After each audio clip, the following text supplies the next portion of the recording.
Nós estamos em cima de um texto de João, capítulo 13. No domingo passado nós lemos os 11 primeiros versículos, mas eu gostaria de ainda continuar neste texto, ainda que passando de lado por ele. Vamos permanecer com a bacia, com o drama da bacia e da toalha. Na reunião de Jesus com os seus discípulos no cenáculo. Um dos últimos momentos do ministério terreno de Jesus. Eu vou querer que você preste atenção. Nós vamos, para compreender a mudança de foco, de visão, que passe um vídeo a respeito de uma pessoa daltônica, que ela recebeu uns óculos, e estes óculos fazem com que ela deixe de ver as coisas com a visão monocromática para ver de modo policromático. Então vamos passar esse videozinho que é uma ilustração que nós gostaríamos que você visse.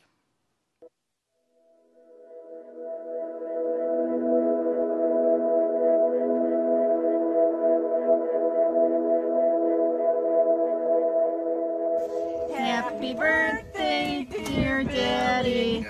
Happy birthday to you. How old are you now? Oh, there's something for you to open. I'm younger than you. Hush up. But I move Like better a brother than to you. a sister.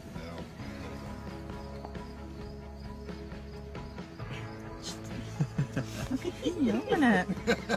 He's posing. And what? He thinks he knows what it is. I was going to guess. Don't guess. You're gonna guess wrong. You're gonna guess wrong. Really? Yeah.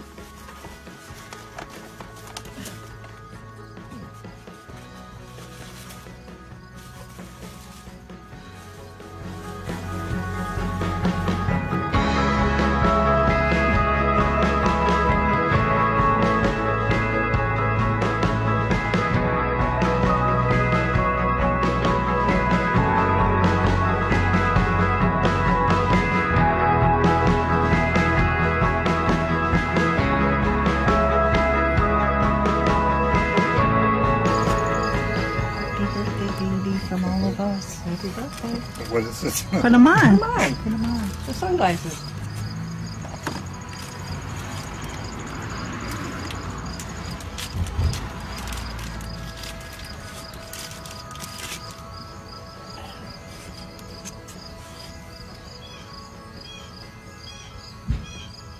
How does it look? Oh, that's weird. Look at the balloons.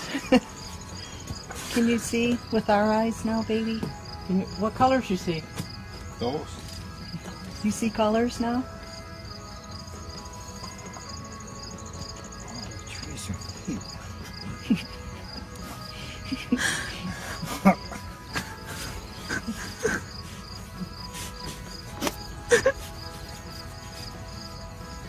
Now you have rose-colored glasses, Saw it baby. before.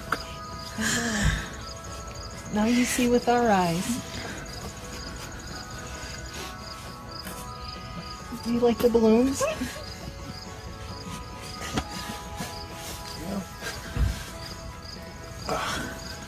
Oh,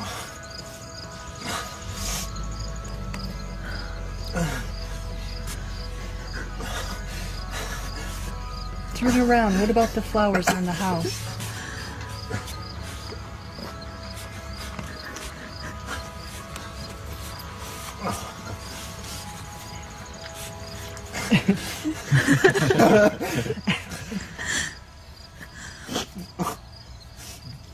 oh my goodness. Doesn't look like mud. It looks like brighter mud.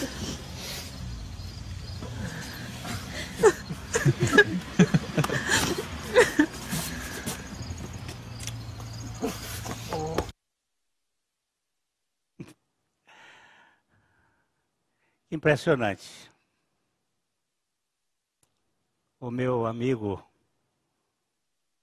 Ulisses Teixeira deve estar lá em Assunção também, participando desse culto, porque eles sempre estão juntos. Ele também teve essa experiência e ele me disse assim, eu mandei esse vídeo para ele, ele disse, mas eu chorei muito mais do que esse homem. Você vê que ele era um homem durão. A família o tinha como assim uma pessoa seca.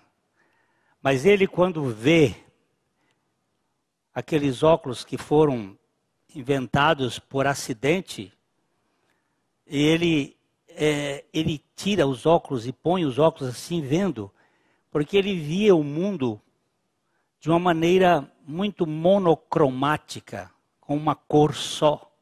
E agora ele vê o mundo policromático. A alegria dele, ele não se contém, como ele é muito resistente, ele fica fazendo aqueles gestos. Nós temos aqui os discípulos de Jesus com uma visão de mundo extremamente humanista, vendo o mundo do ponto de vista de quem era o chefe, quem vai ser o boss, quem vai ser o comandante. Eles estavam discutindo na hora da ceia. O Senhor vai passar deste mundo e quem é que vai ser o substituto dele? E nós temos dois personagens nesse texto. Nós vamos fazer a leitura dele. Patrícia vai ler os versículos de 1 a 11. Nossa caminhada é mais para frente, mas vamos entender um pouco do contexto. João capítulo 13, nós vamos ler os versículos de 1 até 11 inicialmente. Ora, antes da festa da Páscoa, sabendo Jesus que era chegada a sua hora de passar deste mundo para o Pai, tendo amado os seus que estavam no mundo, amou-os até ao fim. Durante a ceia, tendo já o diabo posto no coração de Judas Iscariotes, filho de Simão, que traísse a Jesus, sabendo este que o Pai tudo confiara às suas mãos e que ele viera de Deus e voltava para Deus, levantou-se da ceia, tirou a vestimenta de cima e, tomando uma toalha, cingiu-se com ela. Depois, deitou água na bacia e passou a lavar os pés aos discípulos e a enxugar-lhes com a toalha com que se estava cingido. Aproximou-se, pois, de Simão Pedro, e este lhe disse, Senhor, tu me lavas os pés a mim? Respondeu-lhe Jesus, o que eu faço não sabes agora, compreendê-lo-ás depois. Disse-lhe Pedro, nunca me lavarás os pés. Respondeu-lhe Jesus, se eu não te lavar, não tens parte comigo. Então Pedro lhe pediu, Senhor, não somente os pés, mas também as mãos e a cabeça. Declarou-lhe Jesus, quem já se banhou não necessita de lavar senão os pés.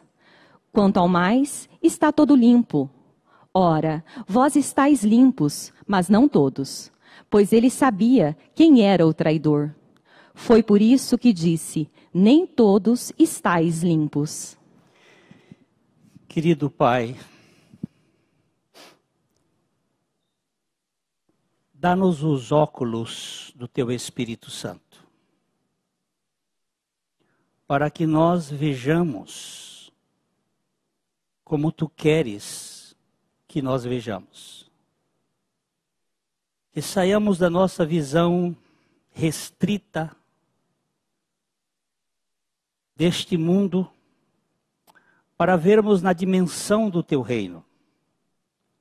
E fala conosco pela Tua palavra e pelo Teu Espírito. Nós te pedimos em nome de Jesus. Amém. Então, meus irmãos, o que podemos ver nesta representação real do lava-pés? O que Jesus queria ensinar aos discípulos com essa dramaturgia? Vamos ler o versículo 12 agora, para a gente ter um pouco da compreensão. Versículo 12. Depois de lhes ter lavado os pés, tomou as vestes e, voltando à mesa, perguntou-lhes: compreendeis o que vos fiz? Olha só. Depois de ter lavado os pés, voltou para o seu lugar e pergunta: compreendeis? As ações falam mais alto do que as palavras.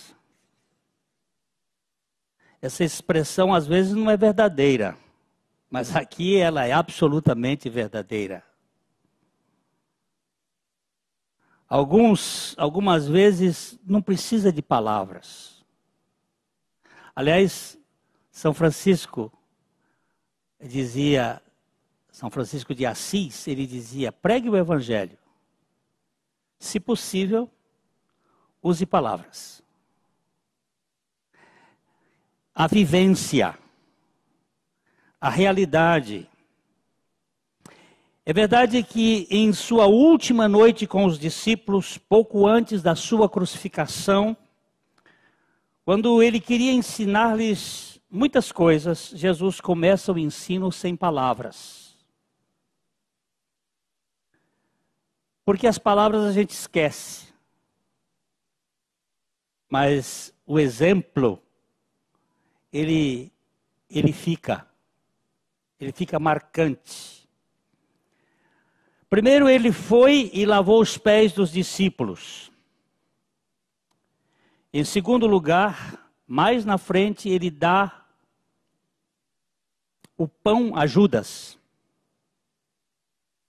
Por que Jesus realizou essas ações? De lavar os pés a discípulos que estavam preocupados com o poder e a dar a ceia ao traidor.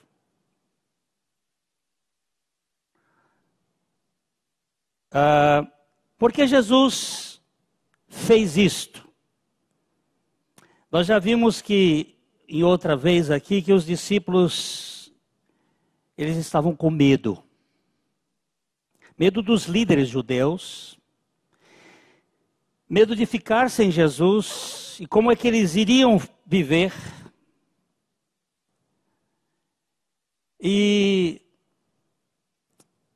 nada em suas atuais circunstâncias os havia preparado para ouvir seus ensinamentos. Eles estavam preocupados. E você, quando está preocupado, você não escuta. Então Jesus, ele encarnou a mensagem. Jesus agiu com ousadia para chamar a atenção deles. Primeiro, eu quero tratar aqui hoje um pouco sobre Judas e Jesus. Eu acredito que eu não consiga falar sobre Pedro e Jesus, porque são dois fatos que estão marcantes aqui nesse texto. A primeira ação de Jesus é lavar os pés dos discípulos. E ele lava os pés de Judas. Mesmo sabendo que Judas não tinha se banhado. Porque ele vai dizer que nem todos estavam limpos. Significando aquele que o havia de trair. Mas ele lava os pés de Judas. Vamos ler os versículos 2 e 3 de João 13. Outra vez.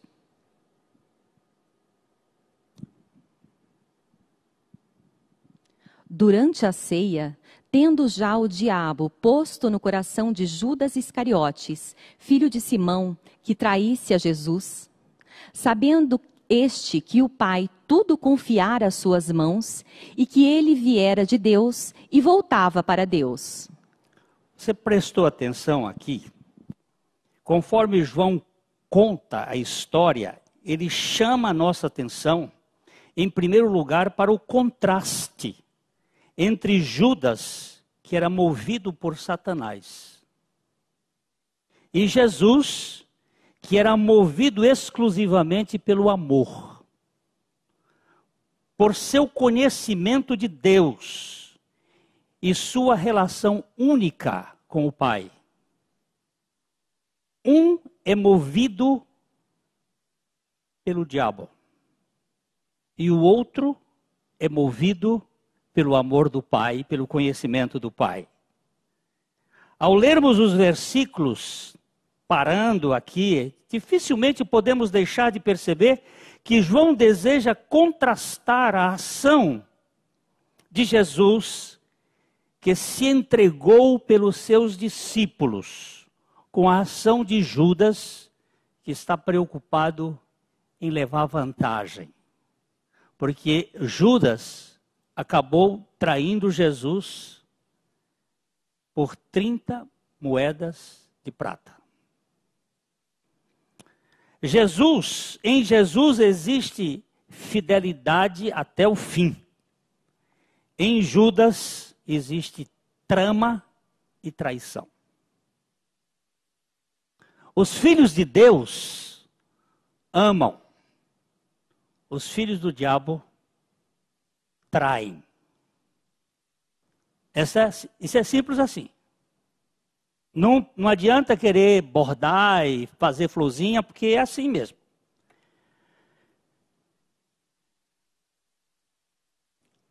Para que não percamos o ponto mais importante, João também menciona o diabo para que possamos ver o contraste básico que existe entre Satanás e Cristo. E eu quero aqui ver os dois movimentos, o movimento de Satanás e o movimento de Cristo.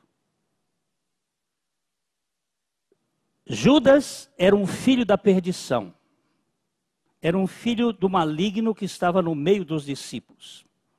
Isto, em um parêntese, a gente pode dizer que muitas vezes nós temos filhos do diabo dentro da igreja, que é o joio. Porque veio o Filho de Deus e plantou o trigo, e veio o inimigo e plantou o joio, e tem o joio, e a gente não pode ficar mexendo nesse assunto de querer tirar aqui, porque as raízes estão muito juntas.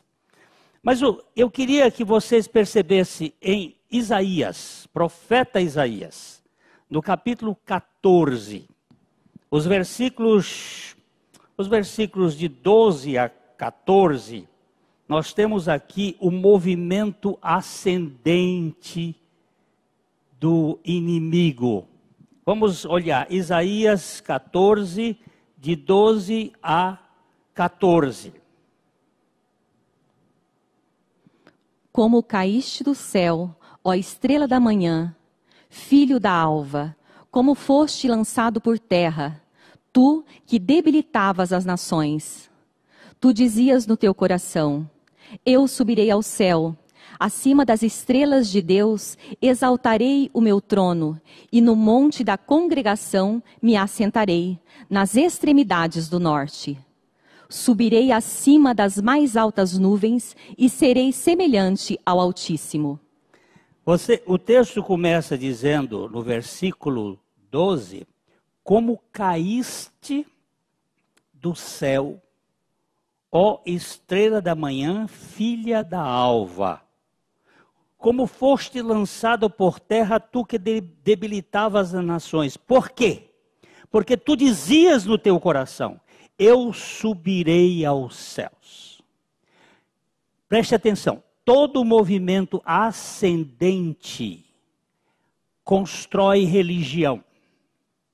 Eu quero me religar com Deus lá no topo. Esse foi o projeto da Torre de Babel. Uma torre que era construída com tijolos para que o homem chegasse lá em cima e pudesse estar com Deus de tete a tete, na sua arrogância. Então, todo movimento para riba, como diz lá no meu Piauí, que você ascende, que você quer ser grande, que era aquilo que os discípulos estavam sendo motivados. Quem é o chefe? Quem é o presidente? Quem é o governador? Quem é aquele que está no ponto alto da pirâmide? Esse movimento é perigoso. É um movimento de orgulho, de vaidade, de soberba. Ele dizia: no seu coração eu subirei ao céu, acima das estrelas de Deus exaltarei o meu trono, e no monte da congregação me assentarei nas extremidades do norte. Olha a pretensão sempre luciferiana, e de todo o sistema movido por ele é este, de grandeza. E diz assim: subirei acima das mais altas nuvens e serei semelhante ao Altíssimo. Acima das mais altas nuvens é porque nós temos não só nuvens, que essas nuvens de água, mas nós temos as nuvens macros, lá do sistema do mundo cósmico. São nuvens de meteoros, de planetas, de astros, de estrelas. Acima disso tudo eu quero o meu trono na grandeza. E no verso 15, e ele diz assim: e serei semelhante ao Altíssimo. Agora no verso 15, só para a gente verificar o que é que acontece com ele. Contudo, serás precipitado para o reino dos mortos, no mais profundo do abismo. Ele queria chegar lá para cima, ser tudo, mas o texto bíblico diz: contudo, serás precipitado para o reino dos mortos, no mais profundo abismo. Agora vamos ver o movimento de Cristo. Esse aqui é o movimento de Satanás. E é o movimento dos seus filhos. Agora vamos ver o movimento de Cristo. Filipenses, capítulo 2, versículos 5 a 8. Tende em vós o mesmo sentimento que houve também em Cristo Jesus, pois ele, subsistindo em forma de Deus, não julgou como usurpação o ser igual a Deus. Antes, a si mesmo se esvaziou, assumindo a forma de servo, tornando-se em semelhança de homens e reconhecido em figura humana. A si mesmo se humilhou, tornando-se obediente até a morte e morte de cruz. Olha o movimento diferente.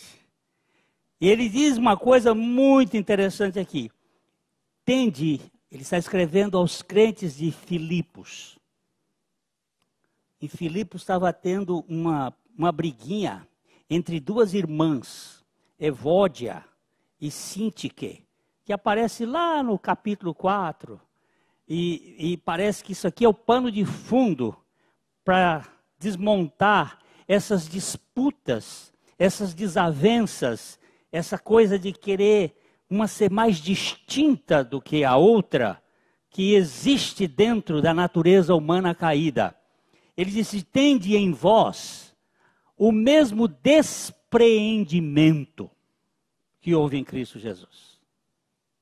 Que estando no pé de igualdade da Trindade, sendo Deus, não usou como, não se aferrou, não se agarrou com usurpação o ser igual a Deus, mas esvaziou-se. Esse é o verbo forte daqui. É o kenau, é a kenosis, é o esvaziamento, é descer. Enquanto que Lúcifer sobe, o Messias desce. Enquanto que os homens, no seu orgulho, querem a presidência, o Senhor se abaixa e se acocora para lavar pé. Isso cabe na cabeça de quem? Hã? Não tem que mudar os óculos? Não tem que mudar a visão? Compreendeis o que eu fiz? Isso tem que haver uma transformação, para que nós tenhamos a visão de Deus. Ele, subsistindo em forma de Deus, não julgou como usurpação o ser igual a Deus, antes a si mesmo se esvaziou, assumindo a forma de servo, escravo, assumindo a forma de doulos, palavra grega, porque tem outras palavras para servo, mas essa aqui é o servo pacho, o servo menor. E no caso de lavar pé, era o servo de terceira categoria. Havia o mordomo, que era um servo, havia o servo que servia a mesa, o tipo garçom, e havia o servo de terceira, que só servia para lavar pé. E Jesus, então, coloca-se nesta posição. E nós vemos aqui os dois caminhos. O de Judas, querendo distinção, e o de Jesus, querendo servir, sem a preocupação de ser reconhecido. Satanás, como Judas depois dele, pensam em primeiro para mim, primeiro sou eu. Primeira coisa que eu procurarei é o meu engrandecimento. Eu ser reconhecido. Aí vocês têm todos os filmes, Esqueceram de Mim, que é o vitimismo permanente. Coitado, deu. E lá vai. É esta atitude de gente que que se autoestima. E se estima demais, querendo ser o que não são de verdade. Enquanto que Jesus dizia: entreguei minha vida pelos meus irmãos. Portanto, eu vou ser honrado. Enquanto que Lúcifer cai no mais profundo abismo, veja bem agora, Filipenses 2, 9 a 11. O caminho de Lúcifer é para cima e depois ele despenca. O caminho de Jesus é para baixo e depois ele é exaltado. Tão lindo isso, né? Filipenses 2, 9 a 11.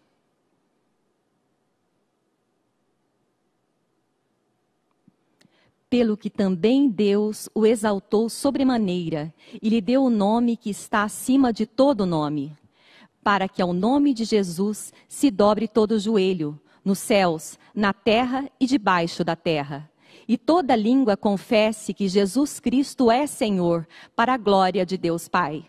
Aleluia! Pelo que também Deus o exaltou, ele se esvaziou, ele se humilhou. Ele foi até a morte de cruz. E agora Deus o exaltou sobremaneira e lhe deu um nome que está acima de todo nome. Para que ao nome de Jesus se dobre todo o joelho no céu, na terra, debaixo da terra, inferno. Lá vai se dobrar o joelho diante daquele que se humilhou, e toda língua confesse que Jesus Cristo é o Senhor, para a glória de Deus Pai. Tão lindo isso, né? O Dr. Billy Graham, ele conta umas histórias bem interessantes do nome de Jesus, e uma delas é uma senhora lá nos países, no Tibete, naquela região, ela estava colhendo arroz numa barranca de morro, e com uma criancinha colocada nas costas, e aqui na frente um cesto, em que ela ia colhendo o arroz e colocando naquele local. E quando ela estava colhendo assim, ela levantou os olhos e tinha uma tigresa, com 2 tigrinhos ali por perto. E ela estava abanando o rabo. Dizem que quando eles estão assim, eles estão fazendo a sua conta de como atacar. E ela não queria virar as costas, porque tinha um tesouro, que era o seu filhinho nas costas. E agora, como é que ela vai fazer? E ela simplesmente disse, Senhor Jesus. Não disse mais nada. E de repente a tigresa tirou os olhos dela, virou-se, entrou no mato e foi embora. É um nome que está acima de todo nome. Ele conta também uma outra história que é interessante. O homem, um cristão, um missionário, chegou numa casa onde havia um sacerdote shintoísta oferecendo uma galinha ao demônio dentro daquela casa. Quando aquele homem saudou-a na porta daquelas pessoas, aquele sacerdote enfurecido, tomado pelo maligno, correu com a faca em sua direção, e ele não tinha tempo de fazer outra coisa, senão disse, Senhor Jesus! A faca caiu da mão. Este nome, que tem acima de todo nome, é o do Deus que desce, que se humilha, e que chega ao nosso rés do chão, para tirar de nós essa presunção maligna de querer ser como Deus, de nos tornar donos do mundo, prepotentes. Qual o motivo, ou qual a motivação de Jesus lavar os pés dos seus discípulos? James Boyce, ele diz que há 3 motivos. A motivação, primeiro, é que, vamos ler o versículo 3 de João 13:3. Aqui estão 3 motivos que vão aparecer. Sabendo este que o Pai tudo confiara às suas mãos e que ele viera de Deus e voltava para Deus. Olha aqui. Primeiro, Jesus sabia que tinha todo o poder, que o Pai lhe deu todas as coisas a ele. Havia colocado todas as coisas debaixo do seu poder. Isto fala da autoridade de Cristo. Ninguém pode humilhar quem é o maior, quem é tudo. Porque não existe comparação. Segundo, ele sabia que viera de Deus. Tinha consciência. Que ele viera de Deus, e isto fala de sua origem. Eu também sou Deus. E em terceiro lugar, ele sabia que estava prestes a retornar para Deus. Isto fala de sua glória futura. Ele não tem medo de ser humilhado.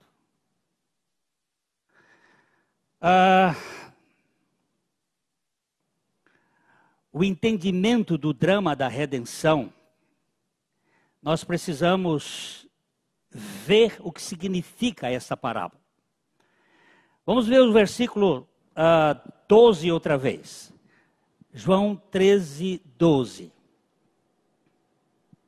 Depois de lhes ter lavado os pés, tomou as vestes e, voltando à mesa, perguntou-lhes: Compreendeis o que vos fiz? Depois que ele diz o seguinte: tomou as vestes e, voltando à mesa, perguntou-lhes: compreendeis o que vos fiz? Nesse ponto, nós podemos começar a apreciar o significado do que Jesus fez quando lavou os pés dos discípulos. Pois ele, obviamente, não estava dando apenas um exemplo de humildade. Muito menos ele estava instituindo um sacramento adicional, como alguns imaginam o sacramento do lava-pés. O que ele estava fazendo era uma ilustração dramática do seu ministério, de todo o seu ministério. Podemos facilmente seguir o significado da parábola comparando os versículos de Filipenses, que citei anteriormente, como os eventos que João registra. Primeiro, João nos diz que Jesus se levantou da ceia. Ele estava sentado, junto com seus discípulos. Ele se levantou da ceia. Isto já havia feito de uma maneira muito maior quando ele se levantou do trono da sua glória antes de vir a este mundo. Isso era uma representação do que aconteceu com ele antes de chegar aqui. Ele levantou-se da ceia para tratar, curar os seus discípulos da mania de grandeza, que a gente chama isso de teomania. Mania de querer ser Deus, de querer ser o dono da bola. Então, aqui ele se levantar, isso tem a ver com ele ter se levantado do trono da glória para descer. Em segundo lugar, ele deixou de lado suas vestes.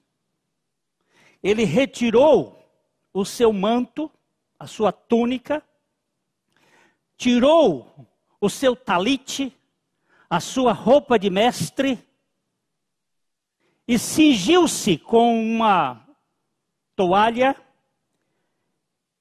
E Paulo, em Filipenses, nos diz que quando veio ao mundo, ele deixou de lado aquela glória que era sua, para que pudesse aparecer como um homem verdadeiro e não agradado em sua glória celestial para aqueles que olhassem para ele. Ele se humilha. Quem olhasse para Jesus de Nazaré não ia ver o Messias. Tanto é que quando ele perguntou, eles não sabiam. Uns dizem que tu és Elias, outros dizem que tu és Jeremias, dizem que tu és João Batista que ressuscitou. Até os discípulos, e vocês? Aí Pedro disse, tu és o Cristo. Ele disse, não foi você que descobriu isto. Foi meu Pai que revelou. Em seguida, ele pegou uma toalha e cingiu-se. Essa era a vestimenta de um servo. O papel que Paulo diz que ele assumiu. Assumiu a figura de servo. O drama é relacionado ao seu próprio ministério. E finalmente, ele derramou água em uma bacia e começou a lavar os pés dos seus discípulos, assim como em poucas horas depois ele iria derramar o seu sangue para lavar o pecado humano pela expiação. Aquele quadro é um quadro da redenção. Levanta-se da ceia, da mesa, como ele levantou-se do trono. Depois ele se esvazia como homem, tira a sua túnica. Depois cinge-se de servo e finalmente lava, limpa, purifica, que é o ministério especial do Senhor Jesus. Quando Jesus veio depois a Pedro, ele vai tratar com um outro assunto, que eu hoje não quero esgotar, porque senão a gente vai passar mais 40 minutos aqui só falando da obra que ele fez com Pedro.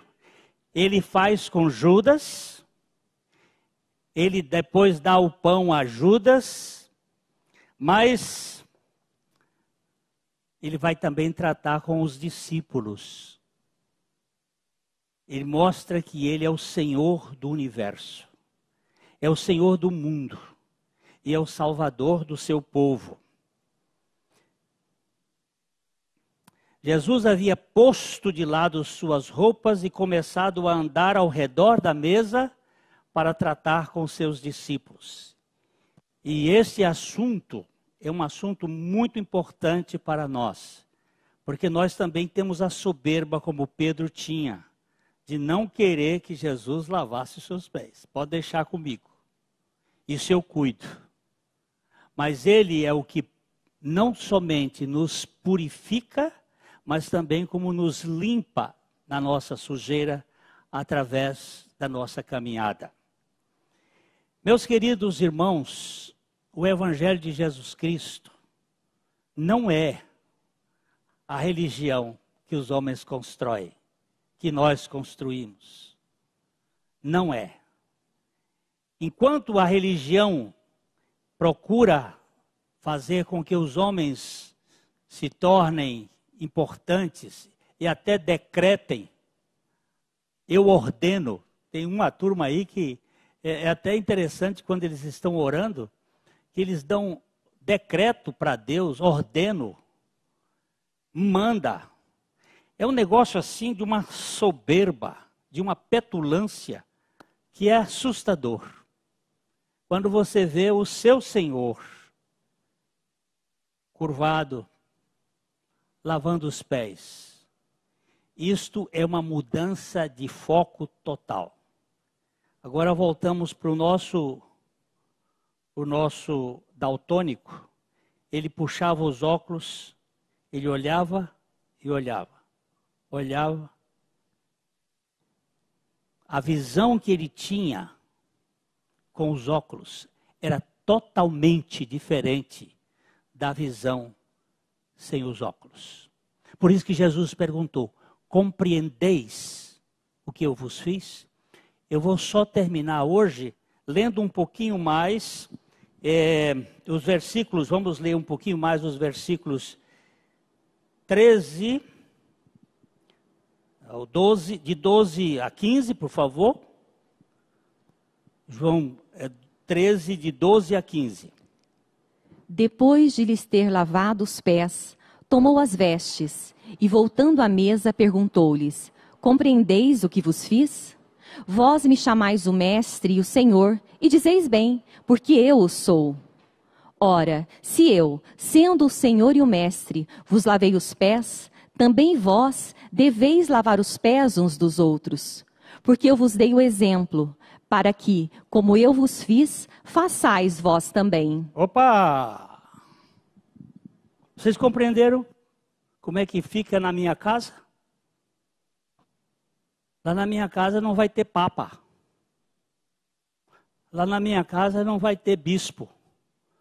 No sentido de poder. Não vai ter pastor no sentido de poder. Vai ter no sentido de função. Mas ninguém é mais importante do que outro. Não tem essa ideia de hierarquia. Soldado, cabo, sargento, segundo-tenente, primeiro-tenente, capitão, major, tenente-coronel, coronel, general de brigada, general de divisão, general de exército, marechal. Não tem. Na casa de Jesus, tem homens com funções diferentes lavando os pés uns dos outros. Vós me chamais de mestre e senhor e o dizeis bem porque eu sou. Ora, se eu sendo senhor e mestre vos lavei os pés, também vós deveis lavar os pés uns dos outros. Agora, isto não significa lavar com água. mas significa lavar com água, a palavra. Lavar com a palavra que é também símbolo da água. É ser misericordioso e cuidar de restaurar o caído, de cuidar daquele que está magoado e sofrido, daquele que foi abusado, daquele que foi destituído de todas as suas condições humanas. Nós temos que cuidar de lavar uns aos outros, de cuidar disso de modo espiritual, sem presunção, porque eu vos dei exemplo, para que como eu fiz, façais vós também. Que o Santo Espírito de Deus nos conceda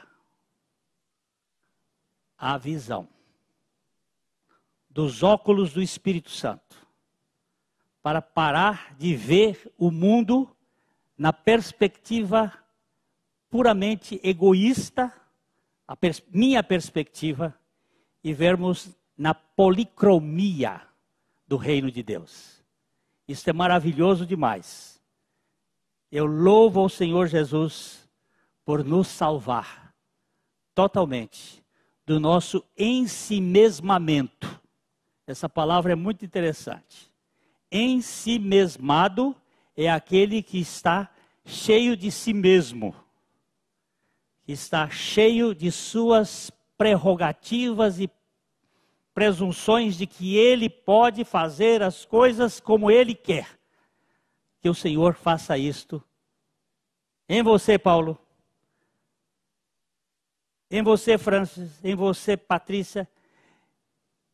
Eu estou ficando velho. Em você, Tamanini, em vocês, José, em vocês aí em casa, em vocês aí pelo mundo afora. A visão que vocês precisam ter, a visão que eu preciso ter, é a visão dos óculos de Deus, vendo a realidade com simplicidade, com singeleza de coração e vivendo para a glória do Senhor. Mas para que isso aconteça, só para terminar aqui, a gente fala bem rapidinho. Você precisa morrer. Por isso que ele diz, compreendeis isto que eu fiz, e eles só vieram a compreender isso de fato, depois da morte e ressurreição de Jesus, quando eles entenderam que naquela morte eles também morreram. E na ressurreição, a vida de Cristo veio ser a visão que eles iriam ganhar para sempre. Aleluia ao Cordeiro que salva a gente, indigna como eu. Eu não vou dizer como você, porque isso é o Espírito Santo que vai ter que dizer para você, ou então você vai viver na presunção de que você é apenas uma cebola, que tira uma casca, tira outra casca, e tira outra casca, e quando tirar a última, não tem nada. Então, que Deus nos dê conteúdo na pessoa de Cristo. A Livraria PIB Londrina procura selecionar cuidadosamente seus títulos e autores a fim de oferecer um conteúdo alinhado com o Evangelho de Jesus Cristo. Bíblias, livros de teologia, devocionais, literatura infantil, biografias, comentários bíblicos e muito mais. Dispomos também de um acervo de CDs e DVDs das mais de 5.000 mensagens ministradas na Primeira Igreja Batista em Londrina. Visite a Livraria PIB Londrina e conheça ainda mais. Livraria PIB Londrina, de segunda a sexta, das 13h30 às 18 horas. Endereço na Avenida Paraná, 76A, próximo ao Calçadão, bem no centro de Londrina. Ligue para 3372-8921 ou acesse o site www.livrariapiblondrina.com.br.